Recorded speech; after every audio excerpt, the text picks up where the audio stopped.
senantiasa dirahmati Allah SWT. Alhamdulillah, kita sudah memasuki hari ke 15 ya dalam bulan Ramadan menurut versi pemerintah atau versi negeri. Kemudian sudah memasuki tanggal ke-16 menurut versi swasta. Ada negeri, ada swasta, Pak.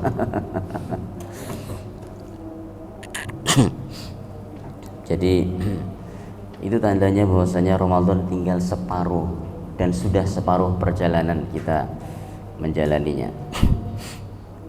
Di saat inilah kemudian ada peningkatan ibadah yang dilakukan, sehingga Nabi Sallallahu Alaihi Wasallam membiasakan sehingga itu menjadi sunnah ya untuk membaca ya kunut witir pada sholat witir, dan itu tidak harus, kan? Tidak harus, sebagai sunnah tambahan untuk menunjukkan perbedaan antara 15 hari pertama dan 15 hari yang kedua ketika sudah masuk pertengahan dan sampai akhir. Kemudian nanti akan ada peningkatan lagi pada tanggal 21 Ramadan sampai akhir Ramadan. Jadi beliau menyebutkan innamal a'malu fil khawatim. Amal itu nilai kesempurnaannya bukan pada awalnya, bukan pada pertengahannya, tapi kata Nabi sallallahu alaihi wasallam fil khawatim, pada penghujungnya. Nah, ini bagaimana kita menutup Ramadan kita ini nanti. Ini itu, Pak. Hari ke-29 atau 30 kita kemudian membaca Al-Quran yang biasanya itu cuma sejuz sampai 5 juz misalkan. Maka ini bagian daripada untuk menutup amalan-amalan dengan kebaikan. Baik Bapak Ibu sekalian, itu adalah muqaddimah kita. Kemudian kita akan memasuki pembahasan yang selanjutnya di dalam Al-Usul Ats-Tsalatsah ya, golongan yang menyimpang atau yang sesat di dalam memahami asma dan sifat Allah Subhanahu wa taala. Ya, dalam hal ini ada secara global ada dua golongan. Yang pertama disebut Mu'attilah. Mu'attilah itu apa? Secara bahasa Mu'attilah itu adalah menghilangkan. Ya, sehingga dengan dihilangkan nama tersebut maka dia akan mengingkari, diingkari ya. Walaupun maksudnya baik, nah itu kan. Walaupun maksudnya itu supaya orang nggak salah paham, tapi itu tidak tepat. Kenapa? Karena hal itu akan menjadikan nama atau makna dari nama dan sifat Allah Subhanahu wa taala tidak akan sebagaimana yang dikehendaki oleh Allah Subhanahu wa taala. Ya.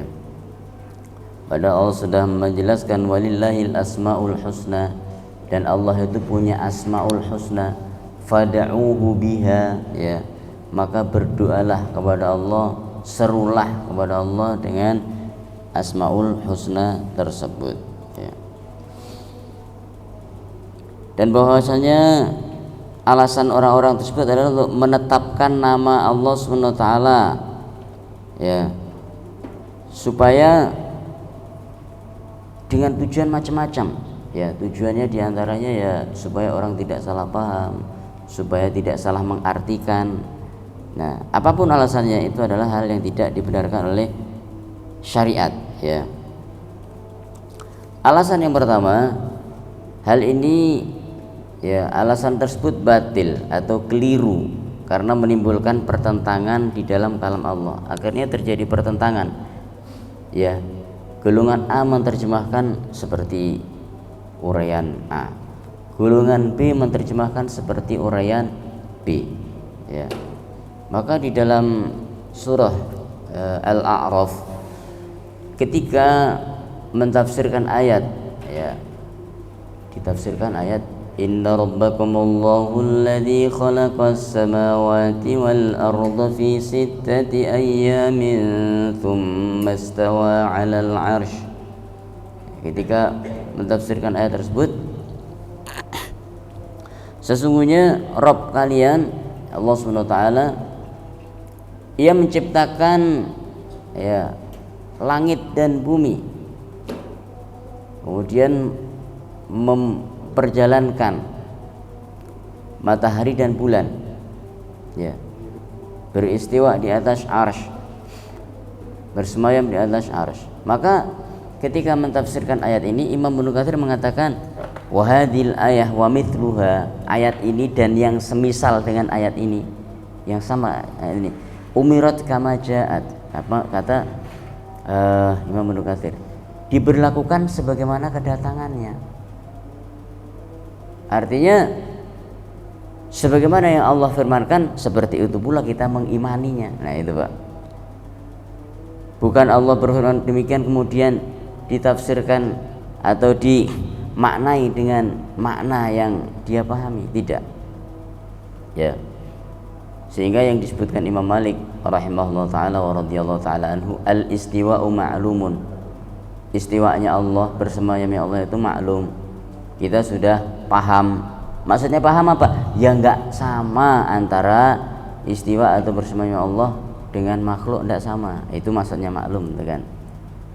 Wasu'alu anhu bid'atun, menanyakan bagaimana caranya itu satu kebid'ahan. Kenapa? Karena sahabat tidak pernah menanyakan. Berarti apa? Itu perkara baru, ya. Hal-hal yang muncul, maka kita tidak boleh menanyakan gimana sih. Mari kita sebutkan dalil tentang bagaimana Nabi Musa alaihissalam ingin melihat Allah Subhanahu wa taala, ya. Kemudian beliau pingsan setelah Allah menunjukkan, ya, kepada gunung, maka gunung itu pun hancur. Nabi Musa pingsan, begitu sadar, inni tubtu ilaika wa ana awwalul mu'minin, ya Allah, saya bertobat kepada Engkau. Nah ini berarti apa? Keinginan untuk melihat Allah Subhanahu wa taala di dunia secara nyata. Nah itu satu hal yang mustahil, ya, satu hal mustahil, dan itu tidak diperbolehkan karena akan keinginan tersebut akan melemahkan keimanan. Makanya Nabi Musa alaihissalam kemudian memohon ampun, bertobat kepada Allah Subhanahu wa taala. Sekarang ada kajian yang ini Pak, model. Saya melihat pamflet beberapa tahun yang lalu, tapi ini ya, di satu masjid, wah subhanallah, judulnya adalah kajian ma'rifatullah. Ini luar biasa, dan seperti ini ada dari zaman ke zaman, ya. Kemudian di situ tertulis, saya lupa poin-poinnya. Salah satu di antara poin yang tertulis istilah kemudian untuk mencari makna tentang thariqah, syariat, hakikat. Ketika seorang sudah sampai derajat hakikat ini, di situ disebutkan bahwa akan dibimbing secara langsung untuk berkomunikasi dengan Allah face to face. Gimana ini ya? Orang yang lemah imannya pasti tertarik, wah gimana saya mau komunikasi langsung sama Allah ini. Subhanallah ikhwah. Ini bagian daripada satu penyesatan di dalam syariat, ya. Kenapa? Nabi Musa alaihissalam pengen ketemu dengan Allah Subhanahu wa taala, ya.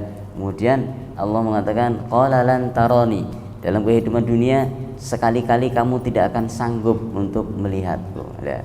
Berarti apa? Dalam kehidupan dunia Allah enggak mengizinkan. Kapan diizinkan? Nanti dalam kehidupan akhirat, kan? Jadi ini alasan pertama, akan menimbulkan pertentangan yang sangat banyak di dalam, ya, kalam Allah Subhanahu wa taala. Kemudian yang kedua, jika ada dua benda yang sama, maka kita lihat dua benda, dua makhluk saja itu tidak sama, Pak. Jika dua-duanya memiliki telinga, maka telinga antara satu dengan yang lainnya tidak akan sama. Dua-duanya punya penglihatan, satu dengan yang lain tidak sama, ya. Subhanallah. Ini makhluk Allah SWT. Jika antar makhluk saja tidak sama, masing-masing punya, ya, kekurangan kelebihan, maka Allah SWT hanya memiliki kelebihan dan tidak memiliki kekurangan. Ini salah satu perbedaan antara makhluk dengan Khalik, ya, makhluk itu penciptaan, kemudian khaliq itu adalah zat yang maha menciptakan, ya. Jadi sesekali tidak sama, sebagaimana firman Allah Subhanahu wa taala di dalam surah Asy-Syura ayat 11, laisa kamitslihi syai'un wa huwas samiul basir, ya. Allah tidak serupa dengan sesuatu pun, dan Allah Subhanahu wa taala maha mendengar, ya, lagi maha melihat. Allah maha mendengar. Para ulama mengatakan ayat tersebut memiliki dua makna, ya. Makna pertama adalah laisa kamitslihi syai'un. Apa itu? Menghilangkan segala unsur, ya, kesamaan makhluk dengan Allah Subhanahu wa taala, ya. Jadi Allah Subhanahu wa taala tidak serupa, walam yakul lahu kufuwan ahad, ya. Makanya ada sahabat yang sholat yang dibaca itu cuma sering satu ayat, Pak. Qul huwallahu ahad, Allahus samad, lam yalid wa lam yulad wa lam yakul lahu kufuwan ahad. Itu selalu itu dibaca, kan. Mungkin Bapak batin, loh kok saya juga kayak sahabat ya, paling suka itu kalau sholat dibaca. Nah, tapi beda, Pak. Para sahabat kemudian ditanya, orang tersebut ditanya, ketika dia ngimamin sering baca itu. Kemudian seorang nanya kepada Nabi sallallahu alaihi wasallam, "Ya Rasul, saya selalu diimami oleh fulan, tapi dia selalu membaca surat Al-Ikhlas habis Al-Fatihah. Bagaimana itu ya Rasul?" Maka Nabi sallallahu alaihi wasallam balik menimpali kepada orang yang bertanya itu, tanyakan dulu kepadanya, kenapa dia baca itu terus. Nah, ini kan suruh tabayun, Pak. Tanyakan dulu kepadanya. Ternyata apa? Untuk menghakimi orang tersebut, untuk menentukan, ya, status orang yang membaca ini, Nabi perlu tahu alasannya dia apa, ya kan? Ya, Nabi bukan tidak memiliki sifat rububiyah, sehingga Nabi pun tidak tahu apa niat orang itu, suruh nanya dulu, ya kan? Kalau Nabi punya sifat rububiyah nggak usah nanya, oh saya sudah tahu maksudnya dia begini, ya, gitu kan? Nabi nanya dulu, coba tanyain dulu kenapa dia. Maka orang itu bertanya, saya nanya Nabi, dijawablah seperti ini. Saya suruh nanya kamu, kenapa kamu selalu membaca Al-Ikhlas tiap habis Al-Fatihah? Maka orang itu menjawab, karena di dalam ayat ini dari awal sampai akhir semuanya mengandung sifat Allah yang maha tinggi. Apa itu? Qul huwallahu ahad. Katakanlah Allah itu satu. Allahus samad. Allah adalah zat tempat bertawakalnya segala sesuatu. Semuanya tawakal kepada Allah, bergantung pada Allah, Pak. Ya. Lam yalid wa lam yulad. Ya, sifat yang ketiga. Tidak beranak dan tidak diperanakkan. Tidak punya anak, tidak punya orang tua. Ini Allah SWT, ya. Kemudian walam yakul lahu kufuwan ahad. Apa itu? Tidak ada sesuatu pun yang serupa dengan Allah Subhanahu wa taala. Ini dari awal sampai akhir ini, kan. Nah, ini alasan sahabat, Pak. Kita kan alasannya bukan karena punya sifat maha tinggi, tapi karena paling pendek, gitu kan. Maka Nabi sallallahu alaihi wasallam mengatakan, "Wahai Rasul," ketika ditanya, "ternyata fulan membaca ini karena ia mencintai ayat ini, semuanya berisi tentang, ya, sifat-sifat Allah yang maha agung, ya." Maka Nabi sallallahu alaihi wasallam mengatakan kepada orang itu, katakan juga kepadanya, jika itu yang menjadi alasannya, Allah pun juga mencintainya. Subhanallah, Pak. Ini luar biasa.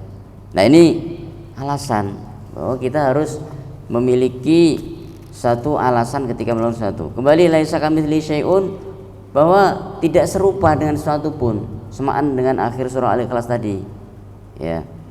Ini meniadakan, tidak ada sesuatu pun yang serupa dengan Allah. Kemudian poin kedua dalam ayat 11 surah Asy-Syura tersebut adalah wa huwas samiul basir, penetapan, gitu kan. Yang pertama ditiadakan, tidak ada sesuatu pun yang serupa dengan Allah. Yang kedua ditetapkan, apa itu? Wa huwas samiul basir. Dan Allah as-sami', maha mendengar. Al-basir, maha melihat. Ya, itu kan. Jadi Allah mendengar, Pak. Allah melihat. Ya. Namun, nah di sini penetapannya, apakah penglihatan Allah dengan manusia itu sama? Tidak sama. Nah, ini yang ditetapkan bahwasanya apa yang ada pada zat Allah SWT itu akan berbeda dengan apa yang ada dengan makhluk. Ini golongan pertama Bapak sekalian, yaitu yang meniadakan ya nama dan ayat Allah SWT dengan alasan mentafsirkan karena tidak ingin manusia salah paham dan lain sebagainya. Ini tidak diperbolehkan. Kemudian jenis kedua musyabbihah. Apa itu musyabbihah? Menyerupakan. Ya, musyabbihah itu secara bahasa adalah menyamakan. Jadi misalkan kita melihat ya bahwa antara karpet yang depan dan belakang ya, itu serupa, walaupun tidak sama tapi serupa. Kira-kira seperti inilah. Nah, itu kan menyerupakan. Jadi tidak boleh. Katanya Allah SWT itu seperti manusia. Na'udzubillah. Dan mereka juga berdasarkan dalil tentang penciptaan Nabi Adam alaihissalatu wassalam. Ya. Bahwa Nabi sallallahu alaihi wasallam bersabda, "Innallaha khalaqa Adam ala suratir Rahman," atau ala suratihi dalam satu riwayat. Sesungguhnya Allah menciptakan Nabi Adam alaihi salatu wassalam berdasarkan bentuk dia terjemahkan begini, Pak. Sesungguhnya Allah menciptakan Nabi Adam ya berdasarkan bentuknya Ar-Rahman. Na'udzubillah. Ya. Maka Allah Maha Suci dari penyerupaan tersebut. Ya. Arti yang benar bukan demikian. Ya, sesungguhnya Allah menciptakan Nabi Adam dengan bentuk yang paling dicintai oleh Ar-Rahman. Bentuk yang paling dicintai seperti apa? Ya, seperti yang sekarang ini Allah menciptakan kita. Nah, ini Pak. Nah, ini bentuk yang paling Allah cintai. Makanya Allah berfirman, walaqad khalaqnal insana fi ahsani taqwim. Sungguh kami ciptakan manusia ya itu fi ahsani taqwim, dalam sebaik-baik bentuk, Pak. Bentuk dalam hal apa?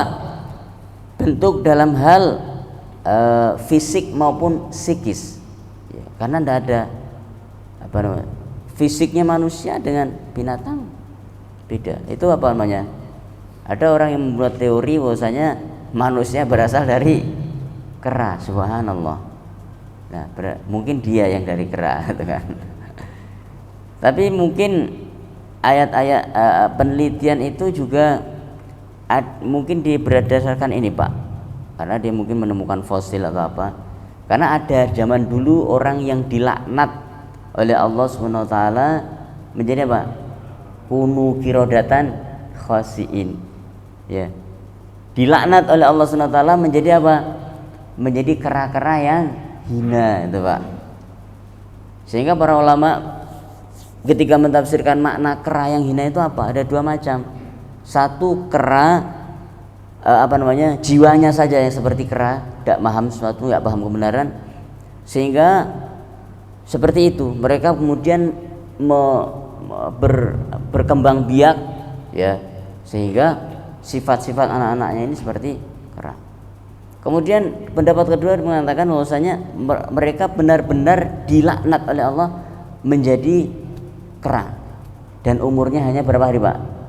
Hanya 3 hari saja, dengan lihat di dalam tafsir Ibnu Katsir itu ada. Nah, itu yang mirip. Antar makhluk saja, Pak, disamakan tidak mau, kan? Bagaimana dia akan menyamakan ya antara makhluk dengan Allah SWT? Siapa yang tidak terima? Allah SWT tidak beri terima. Orang-orang beriman tidak akan terima ya dengan apa yang diserupakan tersebut. Ya, karena jika kita menyembah, naudzubillah, menyembah ya sesuatu yang mirip seperti manusia, berarti apa? Seperti menyembah patung. Namun Allah SWT zat yang maha agung, laisa kamitslihi syai'un, yang tidak ada sesuatu pun yang serupa dengannya ya. Kemudian ini jelas prasangka yang batil berdasarkan hal berikut. Penyerupaan Allah dengan makhluk bertentangan dengan logika dan syariat. Jelas bertentangan dengan logika. Secara akal tidak mungkin. Secara syariat dan nas dan itu sangat tidak mungkin sekali. Ya, karena hal itu adalah hal yang batil atau keliru. Kemudian Allah menyeru kepada hambanya dengan kalimat yang bisa dipahami makna dasarnya. Nah, dipahami makna dasarnya. Jelas ketika Allah menyebutkan as-sami'. Manusia bukan as-sami' tapi sami'. Itu, Pak.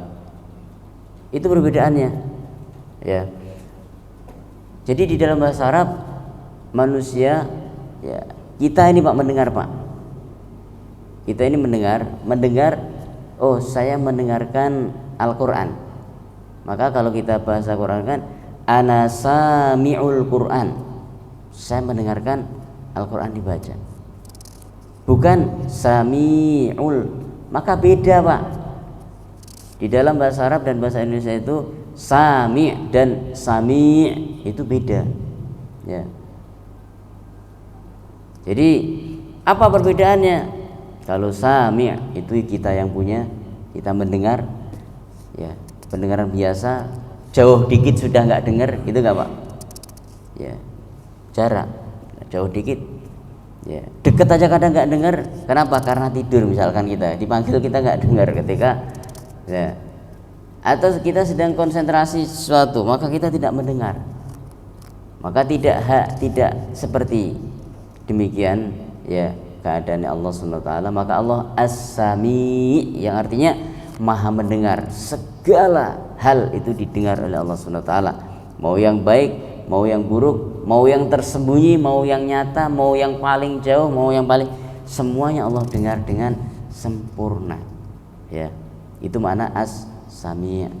Jadi secara bahasa saja sudah berbeda. Maka seorang yang menyamakan antara sifat Allah SWT dengan makhluk, ya, maka pada dasarnya diawali dengan satu hal, karena ketidakfahamannya dengan tafsir, ketidakfahamannya dengan cara memaknai, ya, bahasa Al-Quran dengan baik dan benar, ya. Jadi semua kembali kepada nas. Sehingga kalau kita kembali kepada sejarah, Al-Quran turun, nilai bahasa yang terkandung di dalamnya itu, Pak, tidak ada satupun jenis syair, cerita, ya, yang mampu menandingi keindahan susunan tata bahasa Al-Quran. Kita mungkin biasa saja menanggapinya, ya, karena kita nggak paham banget bahasa Arab. Tapi orang-orang yang sangat paham bahasa Arab maka dia akan mengetahui nilai-nilai sastra yang terdapat di dalam Al-Quran itu, ya. Baik.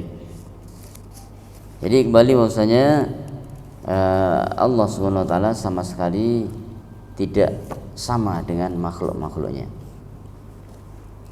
Apabila Allah menetapkan bagi dirinya bahwa ia mendengar, maka maknanya bisa diketahui, yaitu penangkapan terhadap sesuatu, tapi hakikat pendengaran tersebut bagi Allah tidak kita ketahui. Bagaimana cara Allah mendengar? Maka kita tidak mengetahui, yang mengetahui adalah Allah SWT. Jika kita mendengarnya dengan cara begini atau memperhatikan begini, maka Allah Subhanahu wa Ta'ala memiliki cara sendiri dan yang hanya diketahui oleh Allah Subhanahu wa Ta'ala, ya. Karena sifat pendengaran di antara makhluk saja terjadi perbedaan, ya. Kalau sesama makhluk saja beda, apalagi dengan Rabbul Alamin. Jika Allah menyebutkan dia beristiwa atau bersemayam di atas arsy, nah ini yang banyak terjadi kemudian pembahasan, padahal pembahasannya cukup satu, amantu billah, kita beriman kepada Allah SWT, maka sudah selesai.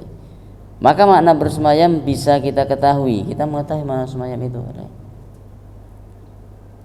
tetapi hakikatnya hanya Allah, ya. Bagaimana Allah bersemayam di arsy tidak bisa kita ketahui, hakikatnya hanya Allah yang mengetahui. Karena perbedaan bersemayam di antara makhluk sangatlah nyata. Tidak sama orang yang duduk di kursi dan yang mapan dengan orang yang duduk di unta, ya, berbeda.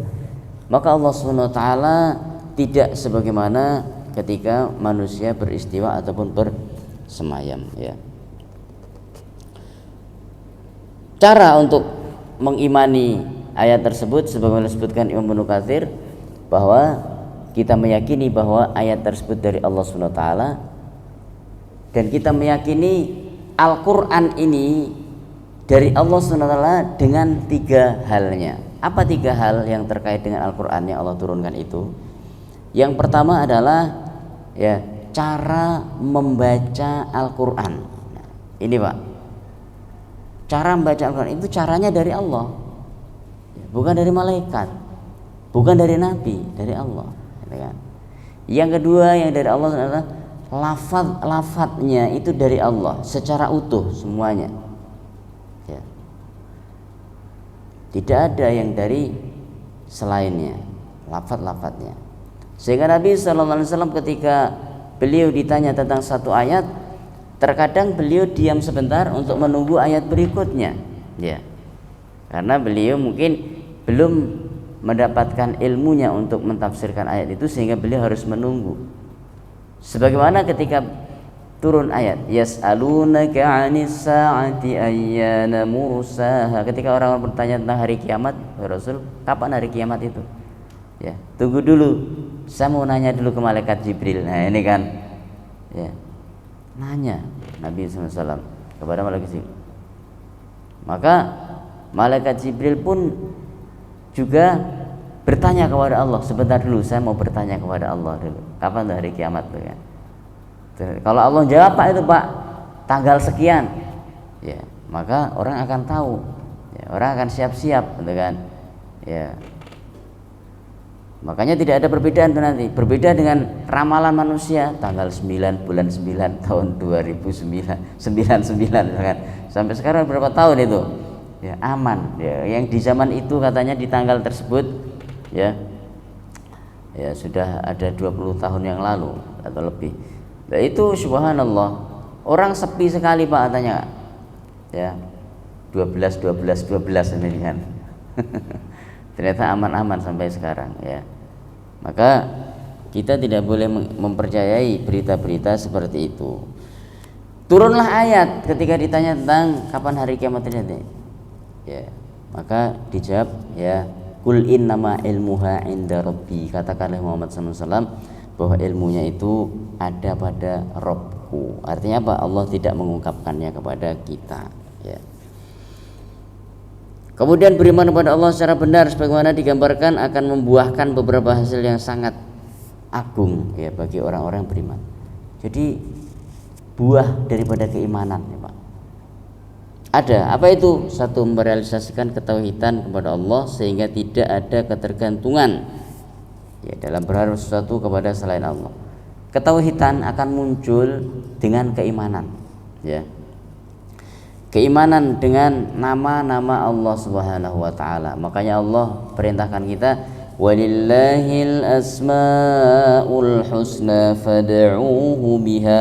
Allah punya nama-nama terbaik, maka berserulah, berdoalah dengan menyebut asmaul husna tersebut. Ya, sehingga dengan keimanan ini selain merealisasikan ketauhidan, kita akan menghindarkan diri dari kesyirikan, ya. Kesyirikan dalam hal apa? Dalam 3 hal. Apa itu? Ya. Pertama adalah syirkul qauli, syirik ucapan, Pak. Hati-hati. Semua itu nanti akan kembali pada 3 itu. Syirik ucapan. Hati-hati ini, Pak. Guyonan, Pak, bisa jadi syirik, Pak. Guyonan, Pak. Ya. Guyonan seperti apa? Guyon yang ada unsur penghinaan terhadap agama. Nah, ini hati-hati, kan? Tidak boleh kita, ya, bermain-main dengan agama, al-istihza biddin.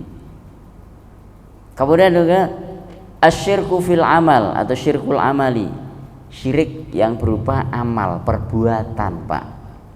Nah, ini banyak terjadi syirik perbuatan. Orang berteman dengan orang kafir, kemudian ikut-ikutan ke tempat ibadahnya, ya, ya, membenarkan apa yang dilakukan. Nah, hati-hati ini, Pak. Apakah dilarang berteman dengan orang kafir? Tidak ada masalah. Masalahnya adalah ketika ya kita kemudian membenarkan apa yang mereka lakukan dan mempercayai ya ajaran-ajaran mereka. Nah, ini bermasalah ini kan. Kemudian ketiga adalah syirik ya, apa itu? Syirku al-qalbi, syirik ya i'tiqadi, syirik keyakinan, syirik dalam hati. Ini hati-hati Pak ya, berpikir orang itu kan ibadahnya khusyuk, tapi kadang dia mikir itu kan ya, kok Allah itu satu ya, gimana itu? Sehingga dalam Sahih Bukhari itu diceritakan seperti ini Pak, kalian terkadang akan bertadabbur, dengan tadabbur itu maka iman akan menjadi kuat. Allah Maha Kuasa. Kalian berpikir khalaqallahu asy-syams, Allah menciptakan matahari ya, Allah menciptakan bulan, Allah menciptakan langit, Allah menciptakan bumi. Segala sesuatu diciptakan oleh Allah Subhanahu wa taala. Ya. Maka kata Nabi sallallahu alaihi wasallam, akan datang syaitan kepadamu. Nah, ini Pak, syaitan itu datang dalam segala keadaan, dia akan selalu datang. Ya. Dalam keadaan seperti itu dia akan datang. Lalu apa? Akan memasukkan benih pertanyaan di dalam hati. Bagaimana pertanyaan? Kamu kan sudah tahu semuanya ini. Coba siapa sekarang yang menciptakan Allah? Nah, muncullah dia. Oh iya ya, siapa juga yang menciptakan Allah ya? Saya akan nanya nanti ini kan. Siapa yang menciptakan Allah? Idza jaa syaitan, kata Nabi sallallahu alaihi wasallam, jika datang syaitan dengan bentuk was-was pertanyaan yang muncul seperti ini, kata Nabi sallallahu alaihi wasallam, fasta'idz billahi minasyaitonir rajim, maka mintalah perlindungan kepada Allah, karena sesungguhnya saat itu syaitan sedang datang kepadamu. Jadi ini Pak, setan itu kedatangannya itu kita bisa rasakan ya.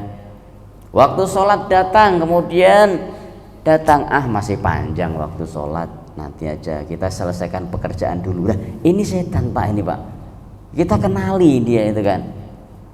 Seorang sedang memegang amanah, nah kamu ambil sedikit, orang juga nggak tahu. Iya juga ya, ini setan datang Pak, ciri-cirinya begitu, gampang itu kan ya. Maka kita harus hati-hati ya, apa namanya, dosa-dosa yang kecil dilakukan kemudian enggak apa-apa, Allah Maha Pengampun, lakukan enggak apa-apa, nanti setelah itu tobat kamu.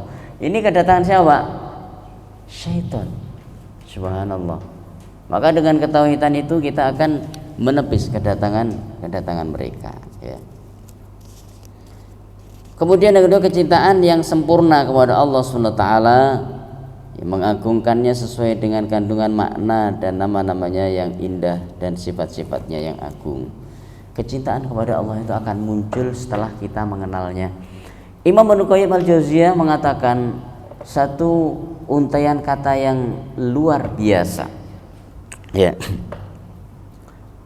apa namanya, kurang lebih seperti ini, innan nasa yuhibbud dunya, manusia itu mencintai dunia, wala ya'rifu haqiqatahu, karena dia tidak mengetahui hakikat daripada dunia tersebut.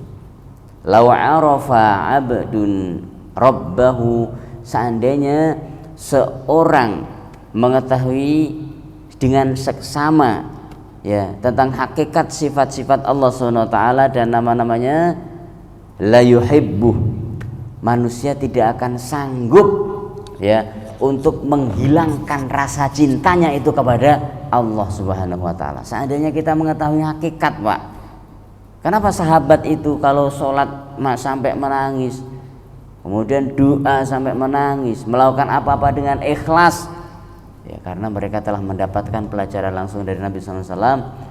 Ya, keimanan itu salah satu mukjizat sebetulnya, Pak. Sahabat datang kepada Nabi, gitu kan. Rasulullah, ada apa? Kenapa kami ini kalau sudah pulang ke rumah, kami seringkali lupa dengan akhirat, tapi ketika kami duduk di hadapanmu, engkau belum mengucapkan apa-apa ya Rasul, baru melihat aja itu ya, keimanan kami langsung tumbuh. Subhanallah. baru lihat aja Pak itu Pak. Ya. Kalau zaman sekarang kan begitu tuh kan. Pengajian semacam-macam tuh kan. Lihat ustadznya langsung ngantuk ada begitu kan. Wah, ngantuk. Nah, ini para sahabat seperti itu. Langsung muncul keimanan itu. Bagaimana jika mereka mendengarkan nasihat dan ucapan Nabi Sallallahu Alaihi Wasallam? Nah, ini Pak. Ya, jadi ketika mengetahui secara hakikat nama dan sifat Allah, dia pelajari sesama, maka tidak ada alasan, pasti dia akan mencintai Allah Subhanahu wa taala. Dan ketika manusia mengetahui hakikat dunia, maka mereka akan lari ketakutan terhadap dunia tersebut. Subhanallah. Nah, jadi ini kecintaan yang sempurna kepada Allah Subhanahu wa taala. Kok hari ini cinta kita kepada Allah itu kita rasakan masih belum sempurna, Pak? Ya, maka kuncinya satu. Jawabannya satu. Kunci jawabannya apa? Berarti kita masih harus terus belajar tauhid. Ya, punya di situ. Sehingga Imam Bukhari membuat kitab khusus, bab khusus di dalam Sahih Bukhari, Kitab Tauhid, kitab tauhid. Jadi tauhid itu tidak cuma zaman sekarang adanya, Pak. Di zaman Imam Bukhari itu sudah ada dalam Sahih Bukhari, ya. Kemudian kita merealisasikan pengabdian kepada Allah dengan sempurna, yaitu dengan melaksanakan perintahnya dan menjauhi larangan-larangannya. Jadi dengan mengetahui nama dan sifat Allah, ya, mengimaninya, akan merealisasikan pengabdian kita kepada Allah, bahwa setiap gerak kita ini adalah ibadah, Pak.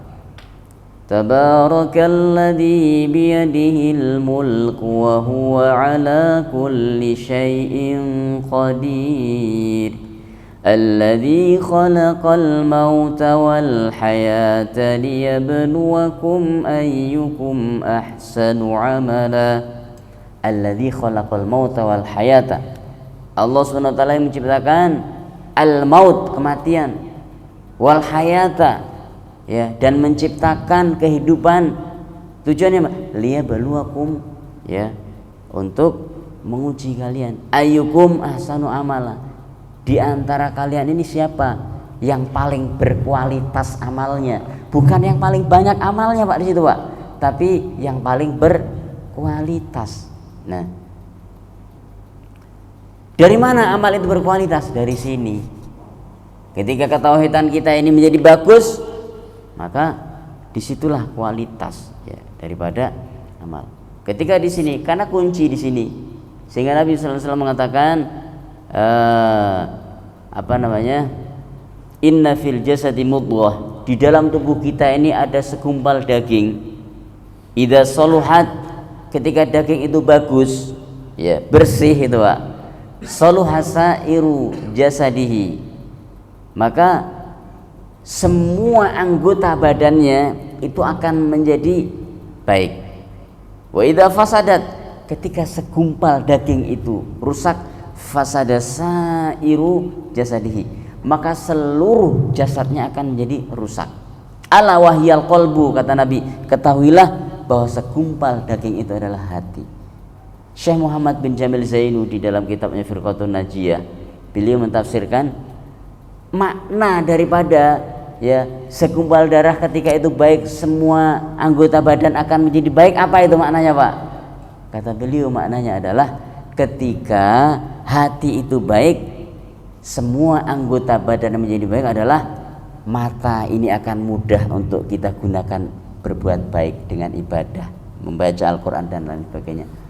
Telinga ini akan mudah, Bapak Ibu sekalian, kita gunakan untuk apa itu?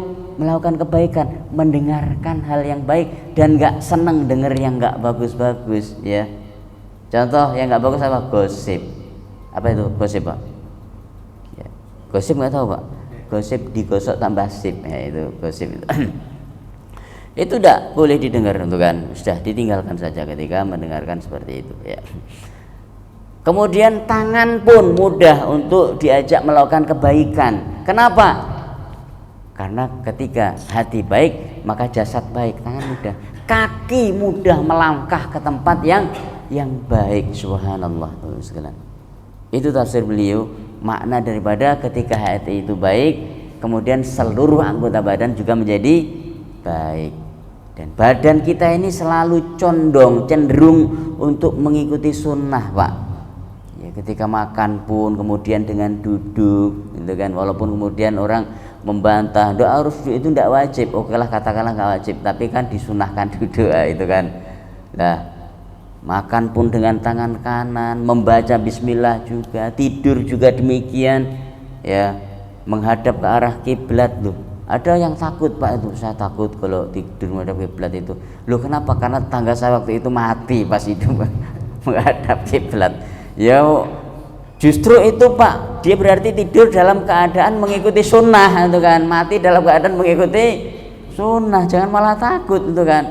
Ya kita misalkan tidur tidak mengikuti sunnah, oh matinya nggak mengikuti sunnah, ternyata sampai mati saja dia masih mengikuti sunnah. Jadi tidak perlu takut.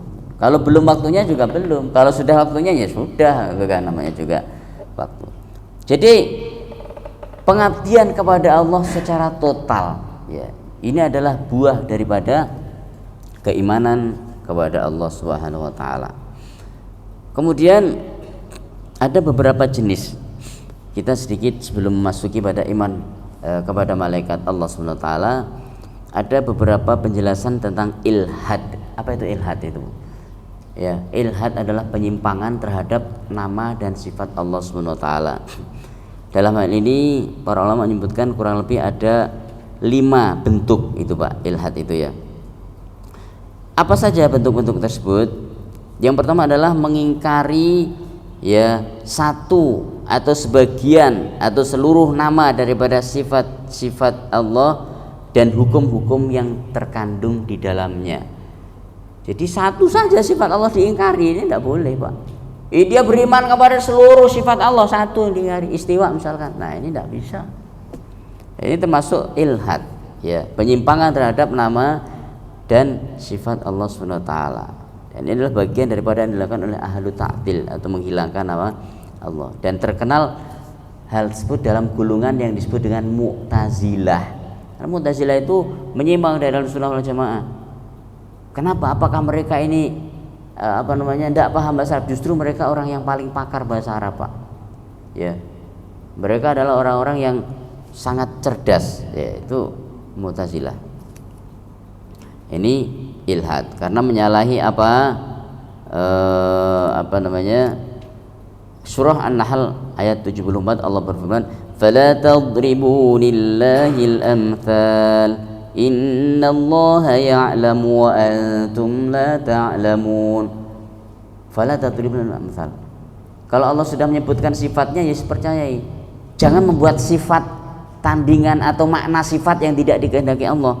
Kenapa? Innallaha ya'lamu, Allah Maha mengetahui. Wa antum la ta'lamun, sementara kalian tidak tahu. Nah, ini kan sudah dikritik oleh Allah Subhanahu wa taala. Kemudian yang jenis kedua, ikhwan sekalian, ya, menjadikan nama salah satu nama atau sebagian nama dan sifat Allah itu, ya, menjadi atau menyerupai nama dan sifat makhluk. Nah, ini tidak boleh menyerupai nama dan sifat makhluk. Makanya kita nggak boleh ngasih nama anak kita Ar-Rahman, Muhammad Ar-Rahman, tidak boleh, Pak. Alasannya Muhammad kan saya ambil dari nama Rasulullah. Ar-Rahman ini salah satu nama Allah, tidak boleh. Kalau Abdurrahman baru boleh, ya. Kemudian memberikan nama Muhammad Ar-Rahim. Nah, ini kan ini tidak boleh juga. Muhammad Al-Aziz, itu tidak boleh. Jadi Abdurrahim, Abdul Aziz dan seterusnya. Jadi ingat, ya, ketika seorang memberikan nama kepada anak atau saudaranya yang di dalamnya ada nama maupun sifat Allah Subhanahu wa taala, harus didahului dengan kata yang menunjukkan penyandarannya kepada Allah. Harus didahului kata yang menunjukkan penyandarannya kepada Allah. Contoh Abdullah misalkan. Contoh Saifullah. Nah, boleh nggak, Pak? Boleh. Ya, Saifullah adalah pedang Allah yang akan menegakkan agama Allah. Nah, ini kan. Makanya Anak ketika saya kasih nama anak saya Saifullah, supaya apa? Supaya kelak dia menegakkan, membela agama Allah, kan? Ya. Walaupun dikatakan orang-orang orientalis mengatakan Allah nggak perlu dibela, wah Allah maha kuat kok. Ya, kok dibela, kan? Membela Allah berarti menghina Allah. Kenapa? Menganggap Allah itu lemah. Nah, mereka ngeles, Pak, subhanallah. Lah terus apa fungsinya kita disuruh ya wasari'u ila maghfiratin mir rabbikum wa jannatin, kita suruh mencari surga, ya. Sahabat bertanya kepada Nabi sallallahu alaihi wasallam, walal jihadu fisabilillah, apakah amalan tersebut juga akan setara pun mengalahkan pahala jihad di jalan Allah wa Rasul? Ini menunjukkan bahwasanya berjuang di jalan Allah memiliki nilai pahala yang sangat besar sekali. Nah, ini yang kedua, Pak. Jadi tidak boleh ya menyandarkan nama langsung ya kepada makhluk, ya, apalagi diniatkan untuk menyerupakan, ya. Karena ada orang yang anaknya dikasih nama ya Ar-Rahim, ya, Muhammad Ar-Rahim, supaya apa? Supaya dia nanti punya sifat maha penyayang, seperti menyayangi orang seperti Allah. Nah, tidak boleh. Kemudian yang ketiga adalah ya bentuk ilhad itu menetapkan nama atau sifat Allah SWT yang tidak pernah ditetapkan oleh Allah di dalam Al-Quran maupun yang tidak pernah ditetapkan oleh Nabi Sallallahu Alaihi Wasallam di dalam hadis, ya. Maka ini tidak boleh, ya. Syaikhul Utsaimin punya buku yang bagus yang ditulis dengan nama Asmaul Husna, dan buku itu juga ada syarahnya sebetulnya yang beliau syarah sendiri yang disebut Qawaidul Muthla, ya. Beliau menjelaskan 99 nama ini, Pak, bukan pembatasan. Tapi saya lupa di situ disebutkan bahwa beliau menghitung. Nah, ini para ulama, Pak, dihitung itu jumlah nama Allah dalam Al-Qur'an itu sekian. Jumlah di dalam as-sunnah atau hadis Nabi itu sekian, sehingga dikumpulkan menjadi 99. Nah, itu, Pak, itu dihitung para ulama itu, kan. Tapi kata beliau jumlah ini bukan pembatasan, ya. Jumlah ini adalah yang ditunjukkan kepada manusia. Kenapa? Kalau ditunjukkan semua pusing, kita nggak bisa ngapal nih, nggak sanggup, ya, karena sifat Allah yang maha agung itu sangat luas sekali dan sangat banyak sekali, ya. Karena dia adalah zat yang maha agung dan maha tinggi, maha besar. Jadi tidak boleh menetapkan ya sifat maupun nama Allah yang tidak ditetapkan. Artinya kembali kepada tadi, Bapak Ibu sekalian, ketika dia merasa tidak nyaman dengan nama yang Allah sebutkan karena khawatir akan tergelincir, dia juga tidak boleh menetapkan nama lain terhadap nama tersebut, ya, nah itu akan merusak, ya. Maka kita yakini sebagaimana yang Allah firmankan. Kemudian yang keempat, tidak boleh memberikan nama. Ini dilakukan oleh orang orang-orang kafir jahiliyah dulu. Mereka melakukan memberikan nama berhala atau binatang-binatangnya, Pak, dikasih nama Allah Al-Aziz karena untanya kuat, dikasih nama Al-Aziz. Penghinaan kepada Allah, ditunggangin, Pak. Ya, subhanallah, namanya nama Allah tapi kemudian justru dijadikan kendaraan. Atau memberikan nama itu kepada berhala, ya, ini dilakukan oleh orang-orang jahiliyah dulu pada masa Amr bin Lu'ay, yaitu subhanallah dia membawa berhala, orang pertama membawa berhala sampai ke Mekah, sehingga Nabi SAW mengatakan jika ada berhala yang disembah maka Amr bin Lu'ay itu tetap mendapatkan kiriman dosa, ya. Maka perbuatan keempat ini menyalahi firman Allah SWT, walillahil asmaul husna, Allah memiliki nama-nama terbaik. Maka nama-nama itu jangan kita sandarkan kepada selain Allah Subhanahu wa taala, apalagi kepada berhala-berhala atau kepada binatang-binatang, tidak boleh. Kemudian yang kelima, ya, di antara ya yang menyalahi atau ilhad terhadap asma dan sifat Allah, menetapkan nama atau sifat yang cacat atau celaan atau yang mengandung kurang terhadap zat Allah Subhanahu wa taala. Tidak boleh. Ya. Contoh, di dalam Al-Qur'an itu disebutkan. Nah, ini perlu kita ketahui, Pak. Ya.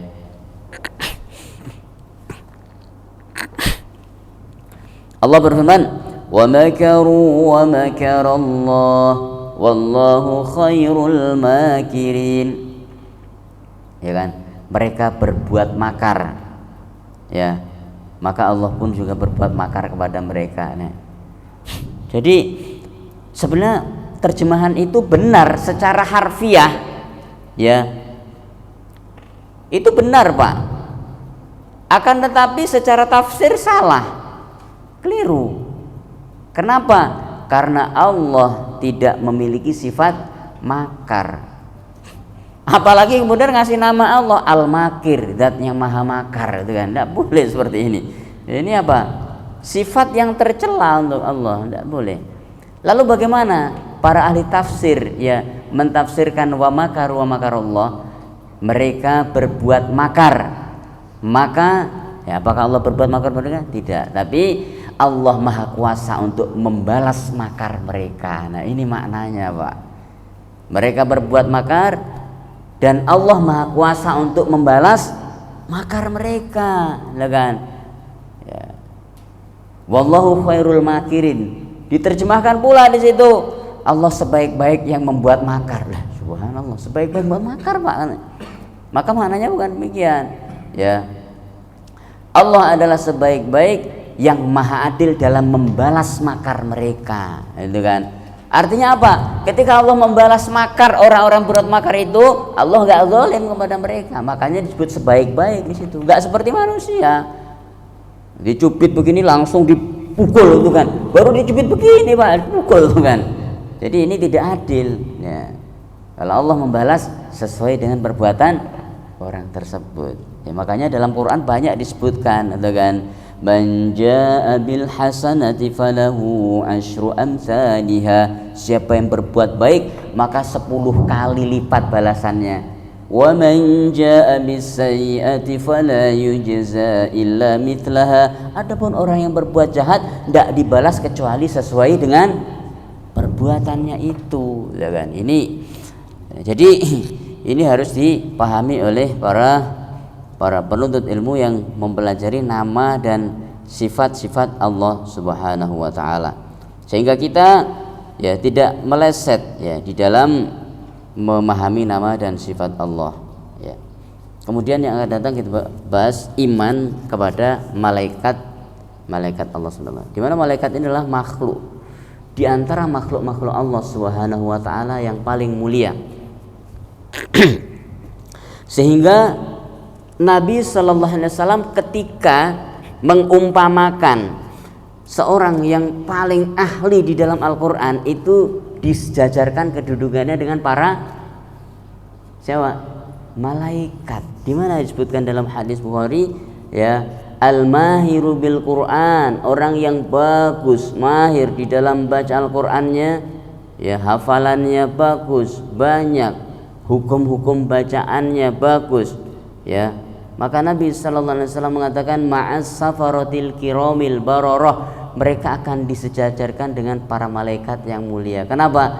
Karena orang-orang yang menghafal Al-Qur'an, orang-orang yang senantiasa membaca Al-Qur'an, yang dilakukan adalah satu ketaatan, ya. Jika dia membaca dengan melihat mushaf, maka matanya juga ikut melakukan ketaatan.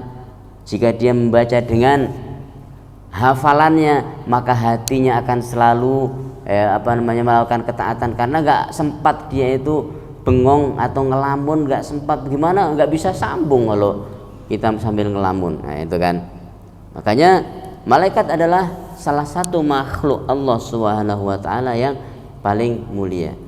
Allah juga menyebut di dalam Al-Qur'an, wa ma ya'lamu junuda rabbika illa hu. Tidak ada yang mengetahui jumlah pasukan Allah kecuali ya Allah Subhanahu wa taala.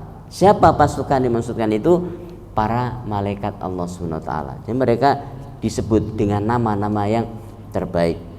Bahkan ya, ketika Allah Subhanahu wa taala menyebutkan tentang ayat ketauhidan, maka Allah menyebutkan yang pertama adalah dirinya, zat Allah Subhanahu wa taala ya, yang mengakui ketauhidan, kemudian para malaikat, baru kemudian orang-orang yang beriman. Di dalam surah Ali Imran disebutkan ya tentang ayat-ayat ketauhidan ya, syahidallahu annahu la ilaha illahu, Allah bersaksi. Ini Allah bersaksi Pak, ini Pak, bahwasanya tidak ada yang berhak diibadahi kecuali Dia saja. Persaksian Allah SWT. Wal malaikatu, kemudian yang kedua malaikat Allah SWT. Dan para malaikat semuanya bersaksi ya, bersaksi. Kemudian siapa? Wa ulul ilmi, kemudian orang-orang yang bertauhid, manusia, orang-orang beriman. Ini makanya orang yang ketika dia punya keimanan seperti itu. Iblis langsung berkomunikasi dengan Allah Pak, tapi iblis nggak dimasukkan di sini, kan? Di dalam surah Al-A'raf dijelaskan tentang dialog langsung Allah dengan iblis. Di dalam surah Al-Hijr dijelaskan langsung dialog Allah SWT dengan iblis. Di dalam surah Shad dijelaskan dialog langsung Allah dengan iblis. Nah itu Pak. Dimana ketika Allah mengatakan qala ma mana'aka alla tasjuda iz amartu iblis, kenapa kamu nggak mau sujud? Nah ini berarti Allah ngomong sama siapa itu Pak? Wahai iblis, kenapa kamu nggak mau sujud? Yang ditanya siapa itu? Iblis itu kan. Iblis jawab, qala ana khairum minhu khalaqatani min narin wa khalaqatahu min tin. Ogah ahla Allah. Loh kenapa? Lah wong dia diciptakan dari tanah, saya dari api kok. Api kan lebih mulia daripada tanah. Nah ini kan jawab Pak dia Pak. Tapi kenapa nggak disebutkan dalam ayat ketauhidan? Nah ini kan, walaupun dia mengakui bahwa Allah itu satu. Nah, kenapa? Karena iblis memiliki sifat-sifat yang sangat buruk dan segala keburukan itu disadarkan kepada iblis ya. Dan iman kepada malaikat itu akan mencakup 4 unsur, yaitu beriman terhadap keberadaan atau wujud mereka, bahwa malaikat itu memiliki wujud ya, wujud. Nabi sallallahu alaihi wasallam sebagaimana disebutkan di dalam surah An-Najm, wa laqad ra'ahu nazlatan ukhra, Allah telah mengizinkan Nabi sallallahu alaihi wasallam untuk melihat malaikat Jibril itu sebanyak 2 kali dalam bentuk aslinya Pak. Punya 600 sayap ya, wajah, sayap, semua badannya mau nutupi langit Pak, subhanallah. Itu sering saya ceritakan. Sehingga Nabi sallallahu alaihi wasallam saat itu hampir masuk ke dalam jurang karena sakit takutnya Pak. Gimana gak takut? Coba kalau Bapak ngelihat ada muka orang penuhin langit, kira-kira gimana Pak? Nggak kebayang, betul Pak kita Pak. Kadang-kadang kita ngelihat mendung aja mukanya kayak orang, loh kok kayak ada matanya di situ ya, kita takut begitu. Di foto-foto, di share kemana-mana. Kalau zaman sekarang kan begitu kan. Lailatul Qadar bukan orang sibuk mengisi malam Lailatul Qadar, sibuk nyari ini tandanya Lailatul Qadar, bukan ujungnya habis itu tidur kan. Padahal kalau dia baca Quran, banyak ibadah, banyak doa, itu bisa diijabah Pak. Lihat nih cerah nggak? Masuk masjid lagi, oh iya cerah kan. Sibuk melihat tanda. Beriman dengan nama-nama mereka, Allah telah memberikan nama kepada mereka. Mereka tidak beranak pinak, Allah menciptakan dengan kehendak Allah SWT sebagaimana yang diinginkan oleh Allah SWT. Di mana di langit itu ada sebuah ya tempat ibadah yang disebut dengan Baitul Ma'mur. Dan di Baitul Ma'mur inilah bisa dikatakan ya tempat tawafnya para malaikat, yaitu Pak. Para malaikat itu melakukan tawaf di Baitul Ma'mur. Dan di antara mereka ada yang masuk ke dalam Baitul Ma'mur setiap harinya, kurang lebih dalam satu riwayat kalau tidak salah sebut 60.000 malaikat itu setiap hari masuk ke dalam Baitul Ma'mur ya. Dan ketika mereka sudah masuk itu Pak, sejak diciptakan masuk sambil berzikir, maka mereka tidak akan keluar untuk selamanya. Loh makannya kapan? Loh, malaikat ya butuh makan kayak kita Pak. Nyari nafkahnya kapan? Nggak perlu nyari nafkah, mereka sudah Allah tentukan. Apa makanan para malaikat? Zikir kepada Allah Subhanahu wa taala. Dari mana kita tahu? Hadis Muslim yang menceritakan tentang Dajjal. Kata Nabi sallallahu alaihi wasallam, ketika Dajjal nanti datang, maka kaum muslimin mereka nggak akan bisa makan kecuali seperti makanannya para malaikat. Kata Nabi sallallahu alaihi wasallam. Sahabat nanya, makanan para malaikat itu apa ya Rasul? Tasbih, tahmid, tahlil, dan takbir. Nah, itulah makanan. Subhanallah, walhamdulillah, wala ilaha illallah, wallahu akbar. Nah, ini kan itu diucapkan, kata Nabi itu adalah tanaman-tanaman surga. Siapa yang pengen banyak tanamannya, perbanyak mengucapkan itu. Ini hadis sahih itu, Pak. Ya, kemudian yang ketiga, beriman terhadap sifat-sifat mereka. Mereka memiliki sifat, ya. Bagaimana sifat-sifat para malaikat sebagaimana diceritakan, dia bisa menyerupai manusia dengan izin Allah Subhanahu wa taala. Sifat malaikat Jabaniyah, itu kan, yang kalau misalkan bentak begitu, itu kan bisa kemudian seorang langsung pingsan, itu kan. Gimana tidak? Munkar Nakir, ya, yang diperintahkan untuk ya menjaga kubur, ya, nyiksa, dipentung orang dalam kubur, lalu dia nggak mau dalam kehidupan, nggak bisa menjawab pertanyaan. Kemudian kita beriman dengan tugas-tugas mereka, ya. Baik, saya rasa ini ya pembahasan kita kali ini, insyaallah yang akan datang kita bahas tentang iman kepada malaikat Allah Subhanahu wa taala. Baik, silakan Pak, jika ada pertanyaan boleh disampaikan.